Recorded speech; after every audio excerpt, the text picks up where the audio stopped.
ਵਿੱਚ ਵਿਰਾਜਮਾਨ ਸਮੂਹ ਸਾਧ ਸੰਗਤ ਜੀ, ਪਹਿਲਾਂ ਫਤਿਹ ਪ੍ਰਵਾਨ ਕਰਨੀ। ਵਾਹਿਗੁਰੂ ਜੀ ਕਾ ਖਾਲਸਾ, ਵਾਹਿਗੁਰੂ ਜੀ ਕੀ ਫਤਿਹ। ਅੱਜ ਆਪਾਂ ਸਾਰੇ ਆਪਣੇ सूबे दे, अपनी कौम दे, अपने देश के हीरे नायब सूबेदार जसविंदर सिंह जी की अंतिम अरदास में इकट्ठा है। इस अकाल चलाने के दो पहलू ने। एक पहलू है कि वो अपने वांगू एक साधारण इंसान है तो वो उसकी मौत हुई है, जिहदा गुरबाणी च बार बार जिक्र आता कि जो भी इत्थे पैदा होया, जिहड़ी चीज़ उगी है उसका अंत होना। उस इस मौत का इस परिवार को बहुत दुख है, क्योंकि किसी का पुत सीगा, किसी का घर वाला सीगा ते बच्चों का वो बाप सीगा। जिदा आप सारे दुख मनाने, इदा इस परिवार को इस गल का अज बहुत रंज ते अफसोस। दूसरा पहलू है शहादत वाला, जिहड़ा उसकी मौत हुई है, जिहड़ी उसकी शहादत हुई है, इहदे ते सानू सब नूं फख्र ते माण है। नुकसान इन्हां दा होया वा, पर सिर उच्चा सारी कौम का, माना तलवंडी तो लैके भुलक्ख तो लैके पंजाब तो लैके भारत देश का सिर उच्चा किया। इस जननी जले तो भगत जन, क्या दाता क्या सूर, नहीं तो जननी बांझ रहे काहे गवाए नूर। इस मां ने, मनजीत कौर ने, एक सूरवीर नूं पैदा किया, एक महान सपूत नूं, जिन्हें इस देश के बॉर्डर से राखी करते हुए देश के वास्ते कुर्बानी दी है। ये बहुत वड्डी गल है। ये सुनते कहने छोटी लगती है, पर इसका बहुत बड़ा दूर तक सुनेहा जाता है। इसलिए जो कुछ इतने मेरे तो पहला बोलने वाले सारे सुचज्जे सज्जणा ने गल्लां कीतियां, मैं उन्हां सारियां गल्लां दी तारीफ करता। एक गल मैं जी कहना नहीं रह सकता, दो गल्लां कहनियां मैं इंपॉर्टेंट पोलिटिकल। एक तो है कि ये बच्चा साडा किसान का बेटा देश की रखवाली करते हुए उत्थे 5 बंदियां दे नाल होर मारिया गया। किस लिए मारिया गया वा? देश की एकता, अखंडता ते इस दी हिफाजत करने वास्ते मारिया गया वा। पर जिहड़े साडे ते राज कर रहे हैं उन्हां नूं कोई इस गल का इल्म नहीं गा क्यों मारिया गया वा, कौन है ये, कित्थों आया वा, इस तो पहला किन्ने मारे गए ने। आ पिछे चाइना दे नाल इनकाउंटर होया सीगा, उहदे च 20 जिहड़े जवान मारे गए सी, उन्हां चों 5 पंजाब दे सी। वैसे तो सारे 20 दे 20 अपने ने, आ जिहड़े 5 मरे 5 दे 5 अपने ने। पर जे मैं पंजाब की गल करां ते साडे तां किसान पिछले 1.25 साल तो दिल्ली विच बरूहां ते जाके ਲੱਖਾਂ ਦੀ ਤਾਦਾਦ ਵਿੱਚ, बाकी सूबे के किसान 20 किसान अवश्य सारिਆਂ ਦਾ मैं जिक्र कर रहा, उत्थे धरनिਆਂ ते बैठे ने। मंग की रहे ने कि ਜਿਹੜੇ ਕਾਲੇ ਕਾਨੂੰਨ ਸਾਡੇ ਤੇ ਥੋਪੇ ਜਾ ਰਹੇ ਨੇ ਉਹ ਨਾ ਥੋਪੇ ਜਾਣ। ਜੋ ਸਾਨੂੰ हर किसान ਨੂੰ ਪਤਾ कि मेरे लिए की चंगा ते की माड़ा वा, पर साडी सरकार ਜਿਹਦੇ वास्ते कोई शहादत ਦਿੱਤੀ है वो कहती मैं ना मानू, बैठे रहो जिन्नी देर बैठना वा। 600-700 बंदा शहीद हो गया, उत्थे मर गया वा। वो भी इदां दे ने, उन्हां दे अंदर भी यही लाल रंग का लहू आ जिद्दां दा बाकी आगूआं ते लीडरां ते सरकार चलाउण वालियां दे विच। पर इन्हां दी उन्हां दी मौतां नूं अणगौलिया कीता जा रहा। हुण किड्डी शशोपंज है, किड्डी कन्फ्यूजन है कि नाले किसान देश नूं अनाज दा भंडार भरे, ढिड भरे, भुखा सोवे, करजई होवे, आत्महत्या करे, ते नाले उहदे बच्चे शहादतां ते बॉर्डरां दे उत्ते शहादतां दा जाम पीन। इसलिए मेरी हथ जोड़ के, कोई सुनता पता नहीं कि नहीं सुनता, क्योंकि साडा सिस्टम कंप्लीटली अंग्रेजी च कहते इनसेंसिटिव। इन्हां नूं किसी का दुख ते दर्द समझ ही नहीं आता। मैं उन्होंने अपील इधरों इस भोग का एक बड़ा पोलिटिकल सुनेहा कि कृपा करके रब का वास्ता वा, जिहड़े जसविंदर दे मां प्यो वर्गे लोग उत्थे बैठे ने, उन्हां ते रहम करो, उन्हां ते तरस करो। साडे देश के किसान जो जायज़ गल कह रहे ने वो गल्लां प्रवान करके उन्होंने बाइज्जत घरां नूं तोरो, क्योंकि उत्थे किसे अज जिहड़े राज कर रहे उन्हां दा तां बच्चा कदी मरिया सुनिया नहीं गा। उत्थे बॉर्डर दे उत्ते मरदे तां इह पए ने बेचारे। इसलिए एक गल यह, दूसरा विश्व की शांति, वर्ल्ड पीस बहुत इंपॉर्टेंट सब्जेक्ट है, क्योंकि जिद्दां दे हथियार इस वक्त पैदा हो चुके हैं, न्यूक्लियर वेपन्स बहुत डेंजरस, बहुत जिहड़ियां फौजां दे कोल देशां को मिसाइल्स ने, ਉਹ ਕਈ ਹਜ਼ਾਰ ਕਿਲੋਮੀਟਰ ਤੱਕ ਉਹਨਾਂ ਦੀ ਪਹੁੰਚ ਆ ਤੇ ਉਹ ਇੱਥੋਂ ਬਟਨਾਂ ਦੇ ਨਾਲ ਹੀ ਸਭ ਕੁਝ ਤੈਸ਼ ਨੈਸ਼ ਕੀਤਾ ਜਾ ਸਕਦਾ। ਜਾਪਾਨ ਦੀ ਵਰਲਡ ਵਾਰ ਵਿੱਚ ਅੱਜ ਤੱਕ ਬੱਚੇ ਵਿੰਗੇ ਟੇਡੇ ਤੇ ਪੈਦਾ ਹੋ ਰਹੇ ਨੇ ਜਿੱਥੇ ਐਟੋਮਿਕ ਬੰਬ ਚੱਲਿਆ ਸੀਗਾ।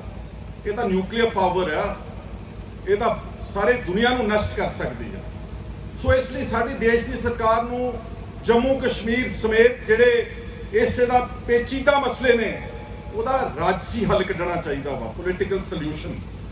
ਬਹੁਤ ਮਰ ਗਏ ਨੇ ਲੋਕ, ਸਭ ਤੋਂ ਜ਼ਿਆਦਾ ਹੈਵੀਲੀ ਮਿਲਟਰਾਈਜ਼ ਜ਼ੋਨ ਆ ਜੰਮੂ ਕਸ਼ਮੀਰ। ਜੇ ਆਬਾਦੀ ਤੇ ਇਲਾਕੇ ਤੇ ਲਿਹਾਜ਼ ਨਾਲ ਗੱਲ ਕਰੀਏ, ਸਭ ਤੋਂ ਜ਼ਿਆਦਾ ਫੌਜ ਅੱਜ ਦੁਨੀਆ ਦੇ ਵਿੱਚ ਉੱਥੇ ਲੱਗੀ ਹੋਈ ਆ। ਤੇ ਜਦੋਂ ਜਿਹੜੇ ਲੋਕਾਂ ਦੇ ਨਾਲ ਉੱਥੇ ਤਕਰਾਰ ਆ, ਜੋ ਉਹਨਾਂ ਦੀਆਂ ਮੰਗਾਂ ਨੇ, ਜਦੋਂ ਆਪਾਂ ਨੂੰ ਗੋਲੀ ਦੀ ਬੈਰਲ ਦੇ ਨਾਲ ਬੰਦੂਕ ਦੀ ਨੋਕ ਤੇ ਉਹਨਾਂ ਦੇ ਜਜ਼ਬਾਤ ਕੁਚਲਦੇ ਆ, ਦਬਾਉਨੇ ਆ, ਦੱਬਦੇ ਨਹੀਂ ਹੁੰਦੇ। ਇਤਿਹਾਸ ਪੜ੍ਹ ਲਓ ਤੁਸੀਂ। ਜੇ ਮੈਂ ਬਹੁਤ ਦੂਰ ਨਾ ਜਾਵਾਂ, ਲਾਗੇ ਦੀਆਂ ਗੱਲਾਂ ਕਰ ਲਓ। ਮੈਨੂੰ ਯਾਦ ਆ ਈਸਟ ਜਰਮਨੀ ਤੇ ਵੈਸਟ ਜਰਮਨੀ ਦੋ ਦੇਸ਼ ਸੀਗੇ, ਏਦਾਂ ਹੀ ਨਫ਼ਰਤ ਦੀ ਦੀਵਾਰ ਇੱਕ ਬਣੀ ਹੋਈ ਸੀ, ਉਹਨਾਂ ਦੇ ਵਿੱਚ ਕੰਧ ਸੀ ਬਕਾਇਦਾ। ਤੇ ਲੋਕਾਂ ਨੇ ਕਿਹਾ ਕਿ ਨਹੀਂ, ਅਸੀਂ ਹੈ ਤਾਂ ਉਹੀ ਆ, ਜਰਮਨਸ ਹੈ, ਇੱਕ ਦੇਸ਼, ਇੱਕ ਤਰ੍ਹਾਂ ਦੀ ਕੌਮ। ਉਹਨਾਂ ਨੇ ਅਖੀਰ ਆਣ ਕੇ ਸਰਕਾਰਾਂ ਨੂੰ ਦੀ ਸਭ ਕੁਝ ਜੋ ਉਹਨਾਂ ਨੇ ਉੱਥੇ ਨਾਕਾਬੰਦੀ ਕੀਤੀ ਸੀ, ਜੋ ਉਹਨਾਂ ਤੇ ਜ਼ੁਲਮ ਕੀਤਾ ਜਾ ਰਿਹਾ ਸੀ, ਉਹਨੂੰ ਪਰੇ ਕਰਕੇ ਤੇ ਕੰਧ ਢਾਹ ਕੇ ਤੇ ਸਾਰਾ ਜਰਮਨੀ ਇੱਕ ਹੋ ਗਿਆ। USSR ਜਿਹਨੂੰ ਹੁਣ ਆਪਾਂ ਰਸ਼ੀਆ ਕਰਕੇ ਜਾਣਦੇ ਆ, ਸਭ ਤੋਂ ਜ਼ਿਆਦਾ ਸੈਕੰਡ ਪਾਵਰਫੁਲ ਨੇਸ਼ਨ, ਕਿਸੇ ਵੇਲੇ ਨੰਬਰ 1 ਤੇ ਪਾਵਰਫੁਲ ਨੇਸ਼ਨ ਰਸ਼ੀਆ ਜਿਹੜਾ ਸੀਗਾ, ਉਹ ਇਦਾਂ ਹੀ ਬਹੁਤ ਤਾਨਾਸ਼ਾਹੀ ਤਰੀਕੇ ਦੇ ਨਾਲ ਲੋਕਾਂ ਨੂੰ ਇਕੱਠੇ ਕਰਕੇ ਰੱਖਣਾ ਚਾਹੁੰਦਾ ਸੀ। ਜਿੱਦਣ ਟੁੱਟਿਆ ਉਹਦੇ ਚੋਂ 7-8 ਟੁੱਟੇ ਹੋ ਗਏ। ਤਾਜ਼ੀ ਮਿਸਾਲ ਅਫਗਾਨਿਸਤਾਨ, 20 ਸਾਲ ਇੱਥੇ ਰਸ਼ੀਆ ਨੇ ਕਬਜ਼ਾ ਰੱਖਿਆ ਉਹਦੇ ਤੇ। 20 ਸਾਲ ਬਹੁਤ ਕੁਝ ਬਣਾ ਕੇ ਦਿੱਤਾ, ਸੜਕਾਂ, ਸਕੂਲ, ਫਲਾਨਾ, ਡਿਵੈਲਪਮੈਂਟ, ਇੱਟਾਂ, ਸੀਮੈਂਟ, ਪਰ ਲੋਕਾਂ ਦੇ ਦਿਲ ਨਹੀਂ ਜਿੱਤ ਸਕੇ ਕਿਉਂਕਿ ਉੱਥੋਂ ਦੇ ਲੋਕ ਕੁਝ ਹੋਰ ਮੰਗ ਰਹੇ ਸੀਗੇ। ਉਹ ਚਲੇ ਗਏ, ਹਾਰ ਗਏ। 20 ਸਾਲ ਮੁੜ ਕੇ ਅਮਰੀਕਾ ਨੇ ਰਾਜ ਕੀਤਾ ਉੱਥੇ। ਕਹਿੰਦੇ ਨੇ ਕਿ 60 ਲੱਖ ਕਰੋੜ ਡਾਲਰ ਅਮਰੀਕਾ ਨੇ ਉੱਥੇ ਤਬਾਹ ਕੀਤਾ। ਸਭ ਕੁਝ ਉਹਨਾਂ ਨੂੰ ਦਿੱਤਾ, ਖਰੀਦਣ ਦੀ ਕੋਸ਼ਿਸ਼ ਕੀਤੀ, ਪਰ ਉਹ ਜਿਹੜੇ ਲੋਕ ਸੀ ਭੁੱਖੇ ਤਾਂ ਸੌਂਦੇ ਸੀਗੇ, ਪਰ ਉਹਨਾਂ ਕਿਹਾ ਕਿ ਅਸੀਂ ਜਿਹੜੀ ਆਪਣੀ ਆਜ਼ਾਦੀ ਆ ਉਹ ਕਦੀ ਗਵਾਵਾਂਗੇ ਨਹੀਂ। ਅਮਰੀਕਾ ਨੂੰ ਵੀ ਮੂੰਹ ਦੀ ਖਾ ਕੇ ਅੱਜ ਹੁਣੇ ਹੀ ਲੇਟੈਸਟ ਉਹ ਅਫਗਾਨਿਸਤਾਨ ਨੂੰ ਛੱਡ ਕੇ ਜਾਣਾ ਪਿਆ। ਤੇ ਸਾਡਾ ਤਾਂ ਇਹ ਦੇਸ਼ ਦਾ ਹਿੱਸਾ ਵਾ, ਇਹਦੇ ਚ ਕਿੱਡੀ ਕੁ ਵੱਡੀ ਈਗੋ ਆ ਗਈ ਆ, ਕਿੱਡਾ ਕੁ ਵੱਡਾ ਸਾਡਾ ਹਉਮੈ ਵੜ ਗਈ ਆ। ਸਾਡੇ ਬੰਦੇ ਨੇ, ਉਹਨਾਂ ਨਾਲ ਬੈਠੋ, ਉਹਨਾਂ ਨਾਲ ਬੈਠ ਕੇ ਟੇਬਲ ਦੇ ਉੱਤੇ ਕੋਈ ਦੁਨੀਆ ਦੀ ਚੀਜ਼ ਨਹੀਂ ਜਿਹੜੀ ਨੈਗੋਸੀਏਸ਼ਨ ਦੇ ਰਾਹੀਂ ਹੱਲ ਨਹੀਂ ਕੀਤੀ ਜਾ ਸਕਦੀ। ਕੋਈ ਦੁਨੀਆ ਦੀ ਚੀਜ਼ ਨਹੀਂ। ਸਭ ਕੁਝ ਟਾਕਸ ਦੇ ਜ਼ਰੀਏ, ਸਭ ਕੁਝ ਗੋਲਾਬਾਰੀ, ਬੰਬ ਨਾਲ, ਵਾਇਲੈਂਸ ਨਾਲ ਉਹਦਾ ਕੋਈ ਹੱਲ ਨਹੀਂਗਾ, ਕਿਉਂਕਿ ਜਿੰਨਾ ਦਬਾਇਆ ਜਾ ਰਿਹਾ ਉਨੇ ਹੋ ਤੋਂ ਹੋਰ ਟੁੱਟ ਰਿਹਾ। ਔਰ ਦੁੱਖ ਕੇ ਉਹ ਮੰਗਦੇ ਤਾਂ ਆਟੋਨਮੀ ਸੀ, ਆਜ਼ਾਦੀ ਮੰਗ ਰਹੇ ਸੀ, ਉਹਨਾਂ ਦੇ 3 ਟੋਟੇ ਕਰ ਦਿੱਤੇ ਸਰਕਾਰ ਨੇ। ਵਾਟ ਅ ਸ਼ੇਮ, ਵਾਟ ਅ ਸ਼ੇਮ। ਜਿਹੜੇ ਲੋਕ ਵੱਧ ਅਧਿਕਾਰ ਮੰਗਦੇ ਉਹ ਕਹਿੰਦੇ ਤੁਹਾਡੇ 3 ਟੋਟੇ ਕਰਾਂਗੇ, ਤੇ ਹੁਣ ਸਾਰੀ ਫੌਜ ਲਾ ਕੇ ਉੱਥੇ ਕੰਟਰੋਲ ਤੇ ਮਰਦੇ ਕੌਣ ਪਏ ਨੇ? ਆਪਣੇ ਬੱਚੇ ਮਰਦੇ। ਭਾਵੇਂ ਕੋਈ ਯਾਦਵ ਮਰਦਾ ਤੇ ਭਾਵੇਂ ਕੋਈ ਸਿੰਘ ਮਰਦਾ ਤੇ ਭਾਵੇਂ ਕੋਈ ਚੌਹਾਨ ਮਰਦਾ ਤੇ ਭਾਵੇਂ ਕੋਈ ਹੋਰ ਮਰਦਾ ਵਾ, ਆਪਣੇ ਬੱਚੇ ਨੇ, ਦੋਨੋਂ ਪਾਸੇ ਆਪਣੇ ਬੱਚੇ ਨੇ। ਜਿਹੜੇ ਸਿਵਲੀਅਨਸ ਆ ਰਹੇ ਨੇ ਉੱਥੇ, ਉਹ ਵੀ ਸਾਡੇ ਇਨਸਾਨ ਨੇ, ਉਹਨਾਂ ਦੇ ਰਗਾਂ ਦੇ ਵਿੱਚ ਵੀ ਇਸੇ ਦੇਸ਼ ਦਾ ਖੂਨ ਹੈ। ਇਹ ਦੋ ਗੱਲਾਂ ਜ਼ਰੂਰ ਸੋਚਣੀਆਂ ਚਾਹੀਦੀਆਂ। ਔਰ ਮੈਂ ਦਾਅਵੇ ਨਾਲ ਕਹਿ ਸਕਦਾ ਕਿ ਐਵਰਲਾਸਟਿੰਗ ਪੀਸ, ਪਰਮਾਨੈਂਟ ਸੋਲੂਸ਼ਨ, ਜਿਹੜਾ ਪੁਖਤਾ ਹੱਲ ਹੈ ਇਹਨਾਂ ਗੱਲਾਂ ਦਾ, ਉਹ ਗੱਲਬਾਤ ਦੇ ਜ਼ਰੀਏ ਕੱਢਿਆ ਜਾਣਾ ਚਾਹੀਦਾ ਤੇ ਜਾਨਾਂ ਬਚਾਉਣੀਆਂ ਚਾਹੀਦੀਆਂ। ਕਿਉਂਕਿ ਮੈਨੂੰ ਨਹੀਂ ਪਤਾ, ਮੈਂ ਦੇਖ ਰਿਹਾ, ਬਚਪਨ ਤੋਂ ਦੇਖ ਰਿਹਾ, ਏਡਾ ਸੀਗਾ ਮੈਂ, ਖੂਨ ਖਰਾਬਾ, ਲਾਸ਼ਾਂ, ਔਰ ਇੱਕ ਨਹੀਂ, ਇੱਕ ਹਾਦਸੇ ਵਿੱਚ 100 ਬੰਦਾ ਗੁਜ਼ਰ ਗਿਆ। ਕਦੀ ਕਿਸੇ ਈਦਗਾਹ ਦੇ ਵਿੱਚ ਬੰਬ, ਕਦੀ ਕਿਸੇ ਮੰਦਿਰ ਦੇ ਵਿੱਚ ਬੰਬ, ਕਦੀ ਪਿੱਛੇ ਜੇ ਮੇਰੇ ਖਿਆਲ LED ਦੇ ਨਾਲ ਗੱਡੀਆਂ ਦੇ ਵਿੱਚ ਬਲਾਸਟ ਹੋਇਆ, ਜਿਹੜਾ ਕਿੰਨੇ ਸੈਨਿਕ ਮਾਰੇ ਗਏ ਇਕੱਠੇ ਹੀ। ਬਹੁਤ ਅਫਸੋਸ ਤੇ ਦੁੱਖ ਤੇ ਅਫਸੋਸ ਦੀ ਗੱਲ ਆ। ਇਹ ਸਾਡੀ ਅਪੀਲ ਹੈ ਇਸ ਦੇਸ਼ ਤੇ ਰਾਜ ਕਰਨ ਵਾਲੇ ਹਾਕਮਾਂ ਨੂੰ ਕਿ ਇਨਸਾਨੀ ਪੱਖ ਵੀ ਦੇਖ ਲਓ ਤੁਸੀਂ। ਜਿਹੜੀ ਰਾਜਨੀਤੀ ਹੈ ਨਾ ਮੇਰੇ ਵੀਰੋ, ਸਤਿਕਾਰਯੋਗ ਤੇ ਭੈਣੋ, ਇਹ ਕੱਲਾ ਕੋਈ ਇੱਕ ਅਸੀਂ ਕੋਈ ਸੀਮੈਂਟ ਦੇ ਬੰਦੇ ਨਹੀਂ ਗੇ, ਤੇ ਸਾਡੇ ਅੰਦਰ ਇੱਥੇ ਦਿਲ ਨਹੀਂ ਧੜਕਦਾ, ਕਿਸੇ ਦੀ ਸਾਨੂੰ ਜਜ਼ਬਾਤਾਂ ਦੀ ਕਦਰ ਨਹੀਂ ਗੀ, ਸਾਨੂੰ ਉਹਦਾ ਦੁੱਖ ਨਹੀਂ ਸਮਝ ਆ ਰਿਹਾ, ਉਹ ਕੋਈ ਆਗੂ ਤੇ ਕੋਈ ਲੀਡਰ ਨਹੀਂ ਹੈ। ਇਸ ਲਈ ਮੈਨੂੰ ਪਤਾ ਤੁਸੀਂ ਬਹੁਤ ਦੇਰ ਦੇ ਬੈਠੇ ਹੋ, ਮੈਂ ਇਹ ਗੱਲ ਆਪਣੀ ਜ਼ਰੂਰ ਕਹਿਣੀ ਸੀ। ਮੈਨੂੰ ਪਤਾ ਕੁਝ ਲੋਕਾਂ ਨੂੰ ਇਸ ਗੱਲ ਦਾ ਐਵੇਂ ਫਰਜ਼ੀ ਦੁੱਖ ਲੱਗੇਗਾ, ਕਿਉਂਕਿ ਅਸੀਂ ਵੀ ਉੱਡੇ ਵੱਡੇ ਨੈਸ਼ਨਲਿਸਟ ਹਾਂ। ਜਿਹੜੇ ਉਹ ਲੋਕ ਕਲੇਮ ਕਰਦੇ ਨੇ ਜਿਹੜੇ ਬੈਠੇ ਦਿੱਲੀ ਦੇ ਉੱਤੇ ਬੰਦ ਕਮਰਿਆਂ 'ਚ ਇਹ ਕੰਡੀਸ਼ਨ ਮਕਾਨਾਂ ਦੇ ਵਿੱਚ ਦਫ਼ਤਰਾਂ 'ਚ ਉਹ ਤੋਂ ਸਿਰਫ ਜ਼ੁਬਾਨੀ ਹੁਕਮ ਚਲਾਉਂਦੇ ਨੇ ਤੇ ਮਰਦੇ ਤਾਂ ਜਾ ਕੇ ਬਾਰਡਰਾਂ ਦੇ ਉੱਤੇ ਤੇ ਫੀਲਡ ਦੇ ਵਿੱਚ ਉਹ ਲੋਕ ਨੇ ਜਿਹੜੇ ਇੱਥੇ ਕੰਮ ਕਰਦੇ। ਮੈਂ ਦੁਬਾਰਾ ਫਿਰ ਇਸ ਸਬਜੈਕਟ ਤੇ ਆਉਂਦਾ ਹੋਇਆ ਸਲੂਟ ਸਲਾਮ ਤਾਂ ਸਾਡਾ ਇਸ ਸਤਿਕਾਰਯੋਗ ਨਾਇਬ ਸੂਬੇਦਾਰ ਜਸਵਿੰਦਰ ਸਿੰਘ ਨੂੰ ਹੀ ਹੈ, ਕਿਉਂਕਿ ਮੇਰਾ ਇਹ ਮੰਨਣਾ ਵਾ ਕਿ ਕਾਇਰ ਜਿਹੜਾ ਹੁੰਦਾ ਨਾ ਬੰਦਾ ਉਹ ਰੋਜ਼ ਮਰਦਾ ਵਾ। ਬਹੁਤ ਕਾਇਰ ਫਿਰਦੇ ਨੇ ਸਾਡੇ ਸਮਾਜ ਦੇ ਵਿੱਚ। ਇੱਥੇ ਨਿਗਾਹ ਮਾਰ ਕੇ ਦੇਖ ਲਓ, ਤੁਹਾਡੇ ਇਰਦ ਗਿਰਦ ਕਾਇਰ ਹੀ ਕਾਇਰ ਨੇ, ਡਰਪੋਕ, ਬੋਲ ਨਹੀਂ ਸਕਦੇ, ਇੱਕ ਮਾੜੇ ਜਿਹੇ ਮਾਮੂਲੀ ਜਿਹੇ ਸਰਕਾਰੀ ਹੁਕਮ ਤੋਂ ਡਰਦੇ ਨੇ, ਝੂਠ ਬੋਲਦੇ ਨੇ, ਠੱਗੀਆਂ ਠੋਰੀਆਂ ਕਰਦੇ ਨੇ, ਖੁਸ਼ਾਮਦਾ ਕਰਦੇ ਨੇ, ਝੋਲੀ ਚੁੱਕ ਨੇ, ਕਰਪਟ ਨੇ, ਟੈਂਟਡ ਨੇ। ਇਹਨਾਂ ਦੇ 50 ਫਿਰਦੇ ਨੇ ਕਾਇਰ ਤੇ ਰੋਜ਼ ਮਰਦੇ ਨੇ। ਜਿੰਦੇ ਹੈਗੇ ਨੇ, ਅੰਦਰੋਂ ਆਤਮਾ ਮਰੀ ਹੋਈ ਉਹਨਾਂ ਦੀ। ਪਰ ਜਿਹੜਾ ਗੈਰਤਮੰਦ ਇਨਸਾਨ ਆ, ਜਿਹੜਾ ਆਦਮੀ ਜਿਹਦੀ ਆਤਮਾ ਜਾਗਦੀ ਆ, ਉਹ ਇੱਕ ਵਾਰੀ ਮਰਦਾ ਬਸ ਜ਼ਿੰਦਗੀ ਦੇ ਵਿੱਚ, ਜਿੱਦਾਂ ਉਹ ਮਰਿਆ। ਉਹਦੀ ਦੇਖ ਲਓ ਸ਼ਹਾਦਤ ਕਿੰਨਾ ਲੋਕਾਂ ਦੇ ਵਿੱਚ, ਕਿੱਦਾਂ ਸਰਕਾਰਾਂ ਤੇ ਕਿੱਦਾਂ ਅਖਬਾਰਾਂ ਤੇ ਕਿੱਦਾਂ ਲੋਕਾਂ ਦੇ ਜਜ਼ਬਾਤ ਉਦੋਂ ਅੰਤਿਮ ਸੰਸਕਾਰ ਦੇ ਵੇਲੇ ਕਿੱਦਾਂ ਲੋਕ ਆਪ ਮੁਹਾਰੇ ਉੱਥੇ ਆਣ ਕੇ ਤੇ ਰੋਂਦੇ ਸੀ ਉਹਨਾਂ ਦੇ ਪਰਿਵਾਰ ਦੇ ਨਾਲ। ਉਹਦਾ ਬੱਚਾ ਬੱਚੀ, ਸਾਨੂੰ ਹਮਦਰਦੀ ਉਹਨਾਂ ਦੇ ਨਾਲ। ਮੈਂ ਵਰਮਾ ਜੀ ਪਤਾ ਨਹੀਂ ਕਿੱਥੇ ਚਲੇ ਗਏ ਨੇ, ਕਿ ਕਿਆ ਬਾਤ ਹੈ ਯਾਰ, ਇਦਾਂ ਦੇ ਬੰਦੇ ਵੀ ਹੈਗੇ ਨੇ ਹਲੇ ਯਾਰ। ਇਦਾਂ ਦੇ ਬੰਦਿਆਂ ਨੇ ਦੁਨੀਆ, ਤੁਹਾਨੂੰ ਮੈਂ ਦੱਸ ਦੇਣਾ, ਜਿੰਦੀ ਰੱਖੀ ਹੋਈ, ਨਹੀਂ ਤਾਂ ਸਾਰਾ ਕੁਝ ਖਤਮ ਹੋ ਜਾਣਾ ਸੀਗਾ। ਜਿੰਨੀ ਅੱਜ ਮੌਕਾ ਪ੍ਰਸਤੀ, ਜਿੰਨਾ ਆ ਜਿਹੜਾ ਕਲਯੁਗ ਆ, ਇਸ ਨੇ ਬਿਲਕੁਲ ਲੋਕਾਂ ਦਾ ਦੀਨ ਮਜ਼ਹਬ ਵੀ ਉਡਾਤਾ ਫੜ ਕੇ। ਕੋਈ ਕਿਸੇ ਵਿੱਚ ਕੋਈ ਜਾਨ ਨਹੀਂ ਛੱਡੀ।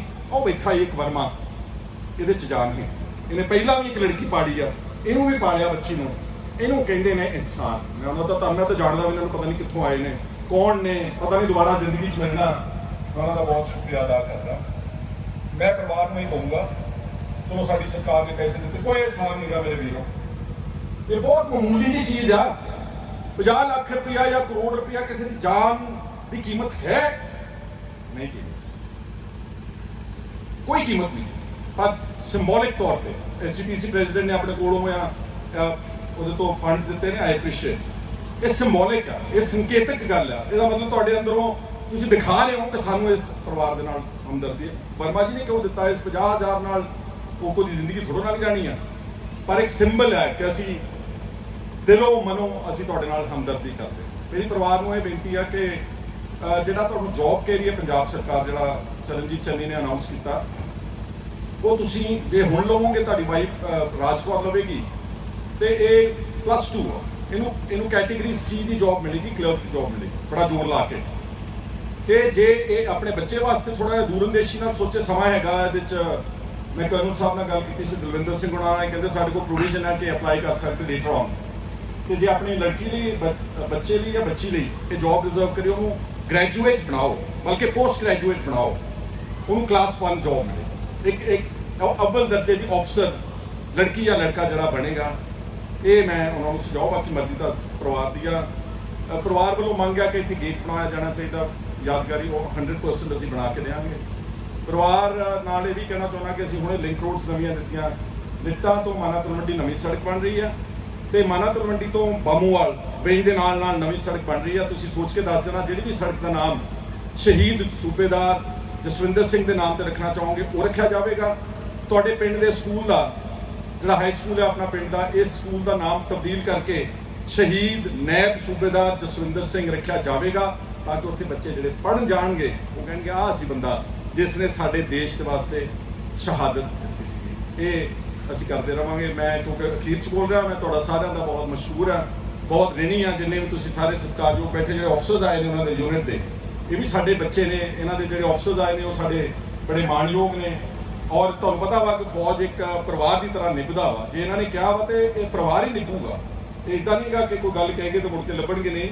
ਇਹ ਤੁਹਾਡਾ ਜਿਹੜਾ ਫਰਸਟ ਸਿੱਖ ਤੇ ਫੋਰਮੈਟ, ਇਹ ਸੂਬੇਦਾਰ ਜਸਵਿੰਦਰ ਸਿੰਘ ਜੀ ਦੀ ਫੈਮਿਲੀ, ਪਰਿਵਾਰ, ਅਸੀਂ ਉਹਨਾਂ ਦਾ ਵੀ ਸ਼ੁਕਰਗੁਜ਼ਾਰ ਹਾਂ ਕਿ ਉਦੋਂ ਵੀ ਆਏ ਸੀ, ਅੱਜ ਵੀ ਆਏ ਨੇ, ਗਾਹ ਵੀ ਰਹਿਣਗੇ। ਮੈਂ ਇਹਨਾਂ ਦਾ ਬਤੌਰ ਇਲਾਕੇ ਦਾ ਸੇਵਾਦਾਰ ਹੁੰਦਿਆਂ ਇਹਨਾਂ ਦਾ ਸਾਰੀ ਫੌਜ ਦੇ ਅਫਸਰਸ ਔਰ ਜੋ ਵੀ ਇੱਥੇ ਮੀਡੀਆ ਦੇ ਲੋਕ ਉਪਸਥਿਤ ਨੇ, ਬਹੁਤ ਸਾਰੇ ਲੋਕ ਇੱਦਾਂ ਦੇ ਆਏ ਨੇ ਜਿਨ੍ਹਾਂ ਨੇ ਇਸ ਪਰਿਵਾਰ ਨੂੰ ਜਾਣਦੇ ਵੀ ਨਹੀਂ ਗਏ। ਮੈਂ ਦੇਖ ਰਿਹਾ ਸੀ ਪਿੱਛੇ ਘੁੰਮ ਕੇ, ਉੱਦਾਂ ਹੀ ਆਏ ਨੇ। ਉਹਨਾਂ ਦੇ ਜਜ਼ਬਾਤਾਂ ਦੀ ਮੈਂ ਕਦਰ ਕਰਦਾ, ਸਲੂਟ ਕਰਦਾ, ਆਪਣੀਆਂ ਭੈਣਾਂ ਦਾ ਸਾਰਿਆਂ ਦਾ ਧੰਨਵਾਦ ਕਰਦਾ ਹੋਇਆ ਇਹੀ ਕਾਮਨਾ ਅਰਦਾਸ ਕਰਦਾ ਵਾਹਿਗੁਰੂ ਦੇ ਚਰਨਾਂ 'ਚ ਕਿ ਇਸ ਪਰਿਵਾਰ ਨੂੰ ਸ਼ਕਤੀ ਦੇ ਕਿ ਇਸ ਗਮ 'ਚੋਂ ਉਹ ਉੱਭਰ ਸਕਣ ਤੇ ਉਸ ਦੀ ਸ਼ਹਾਦਤ ਉਸ ਨੂੰ ਮੱਦੇਨਜ਼ਰ ਰੱਖ ਕੇ, ਕਿਉਂਕਿ ਉਹ ਦਿਨ ਮਾਤਾ ਕਹਿ ਰਹੀ ਸੀ ਕਿ ਮੇਰਾ ਬੱਚਾ ਵੱਡਾ ਹੋ ਲੈਣ ਦਿਓ, ਮੇਰਾ ਪੋਤਾ ਪੋਤੀ ਮੈਂ ਫਿਰ ਫੌਜ ਵਿੱਚ ਹੀ ਭੇਜਣਾ। ਇਹਦਾ ਜਜ਼ਬਾ ਦੇਖੋ ਤੁਸੀਂ। ਮੈਂ ਇਹਨਾਂ ਦੇ ਜਜ਼ਬੇ ਨੂੰ ਸਲਾਮ ਕਰਦਾ ਹਾਂ, ਧੰਨਵਾਦ ਕਰਦਾ ਤੇ ਇਹੀ ਅਰਦਾਸ ਕਰਦਾ ਕਿ ਉਹਨੂੰ ਆਤਮਿਕ ਸ਼ਾਂਤੀ ਮਿਲੇ। ਤੁਹਾਡਾ ਸਾਰਿਆਂ ਦਾ ਬਹੁਤ ਬਹੁਤ ਧੰਨਵਾਦ। ਫਤਿਹ ਬੁਲਾ ਦਿਓ ਪਿਆਰ ਨਾਲ। ਵਾਹਿਗੁਰੂ ਜੀ ਕਾ ਖਾਲਸਾ, ਵਾਹਿਗੁਰੂ ਜੀ ਕੀ ਫਤਿਹ। ਦੇਖ ਬਤਾ ਦਿਓ ਜੀ।